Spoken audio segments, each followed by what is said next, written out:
All right, so just when you thought we might have been out of the woods, we are certainly not out of the woods. We had several major things happen this week. The first one being the yield curve disinverted.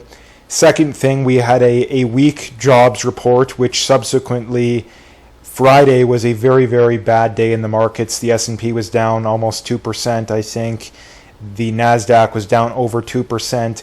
I'll get into all of that. First things first, if you like the video, if you get value, please like and subscribe. So getting right into it, the first thing here, this was on Wednesday from Macro Elf. Here we are after a prolonged inversion. The U.S. yield curve has disinverted. This is why it matters. Many are familiar with the yield curve slope as a predictor of recessions. The track record is almost perfect, and there are reasons why.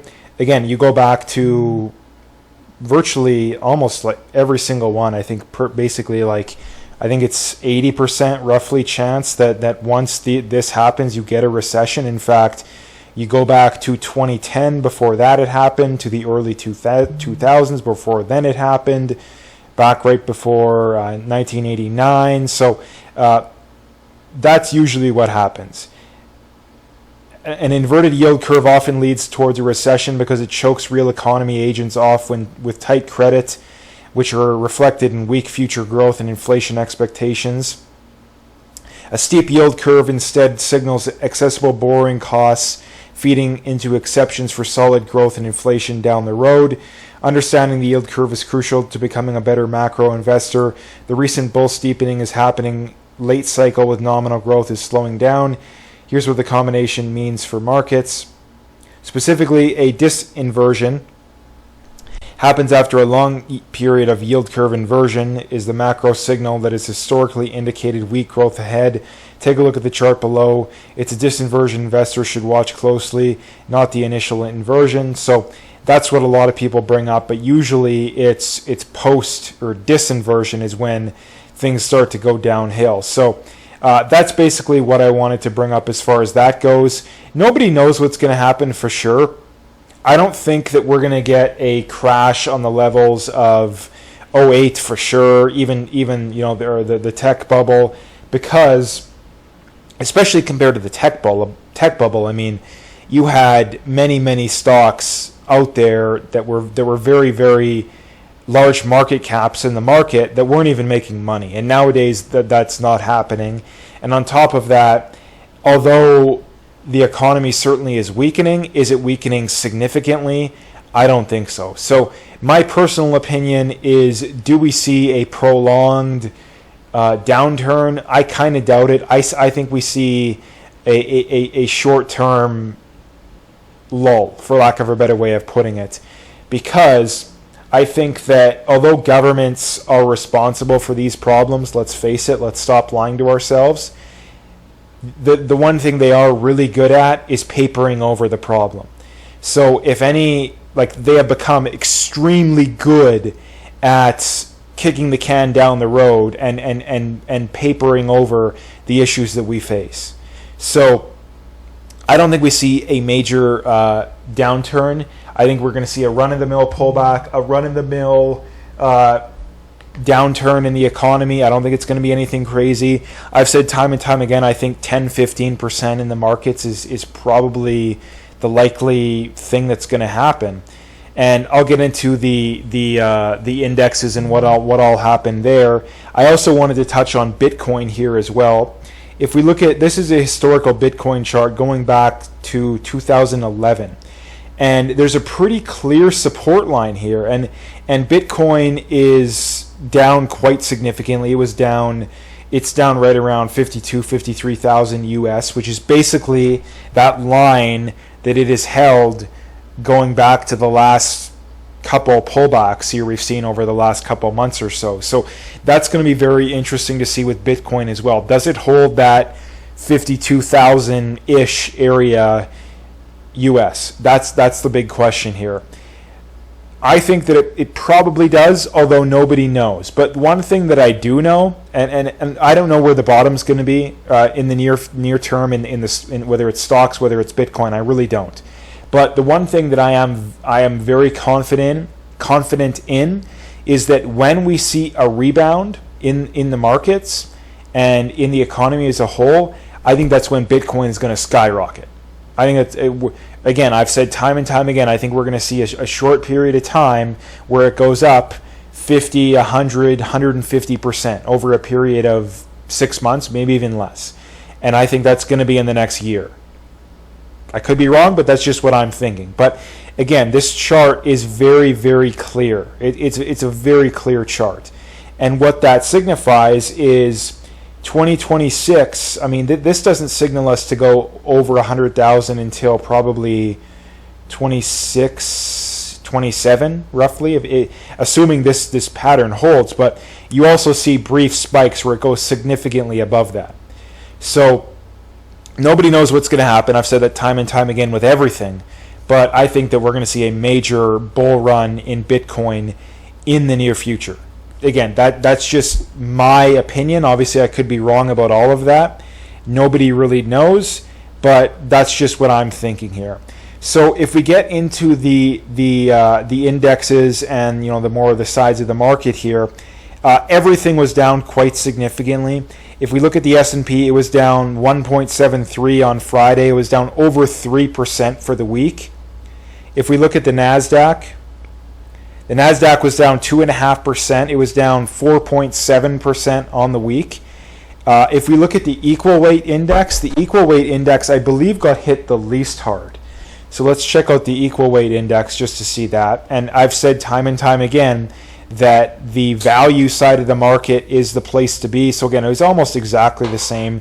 Not quite as bad as the S&P, but almost exactly the same.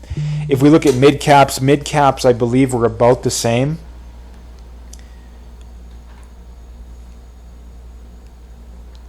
Mid caps actually a little bit over 3%.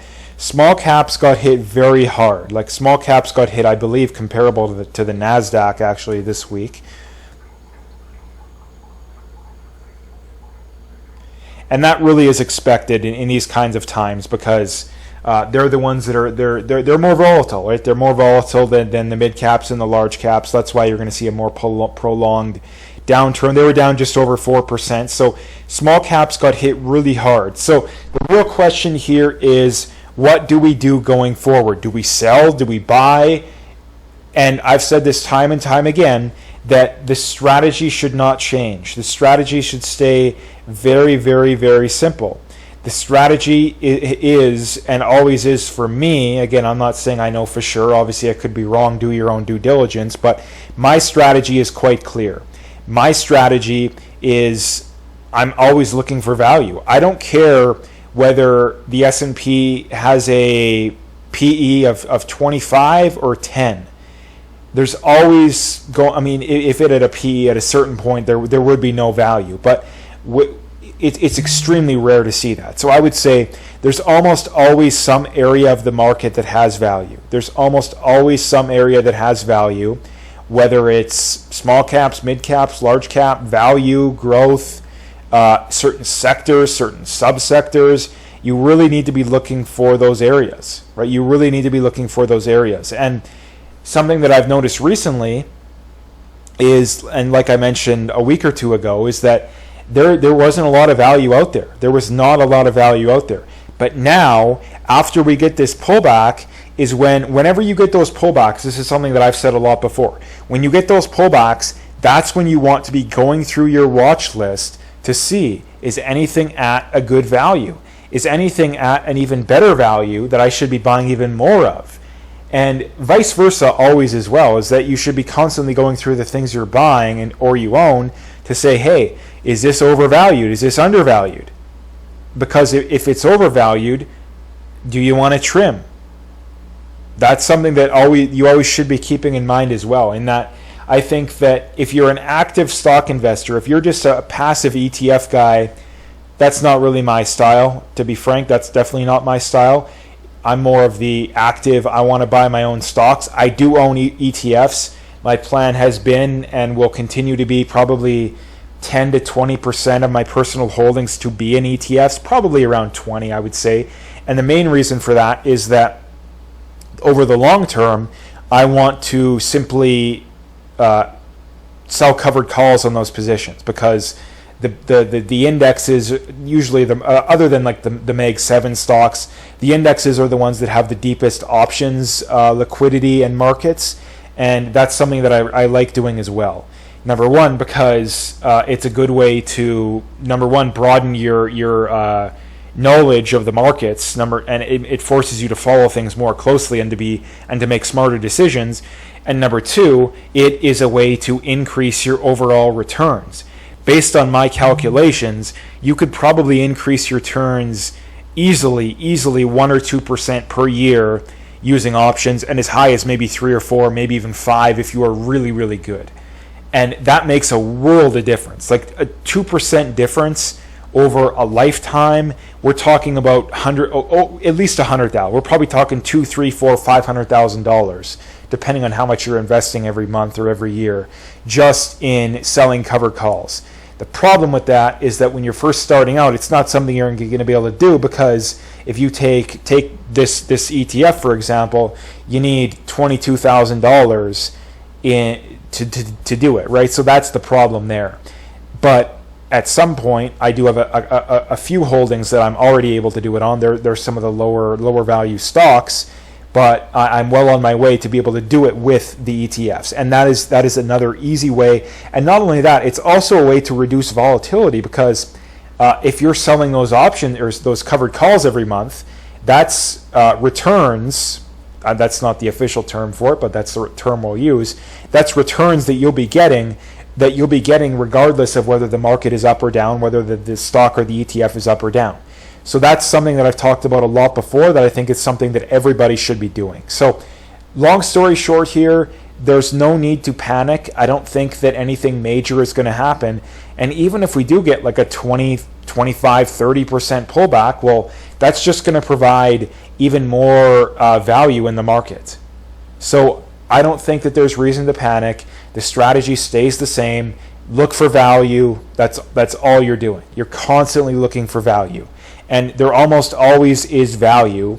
And the lower the market goes, the more value there's going to be, which is a good thing. Because if you're a long-term holder, which I am, I don't need to sell my stocks tomorrow or next year or even 10 years from now.